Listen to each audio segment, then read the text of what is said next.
What made the couple suddenly decided to treat the man with some kindness? എന്തുകൊണ്ടാണ് എലിസണ്ട പലയോ ദമ്പതികൾ പെട്ടെന്നൊരു സുപ്രഭാതത്തിൽ ആ മനുഷ്യനോട് ദയാവായ്പോടുകൂടി ഇടപെടാൻ തുടങ്ങിയത്? They started to be little kinder to him when their sick child started getting better.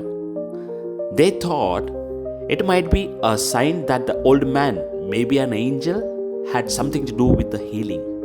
അവരുടെ അസുഖബാധിതനായിരുന്ന കുട്ടി വേഗം സുഖം പ്രാപിച്ചത് ഈ മനുഷ്യൻ്റെ വരവോടെയാണെന്ന് വിശ്വസിച്ചതുകൊണ്ടാണ് എലിസണ്ട പലായോ ദമ്പതികൾ വളരെ പെട്ടെന്നൊരു സുപ്രഭാതത്തിൽ ആ മനുഷ്യനോട് ദയാവായ്പോടുകൂടി ഇടപെടാൻ തുടങ്ങിയത്.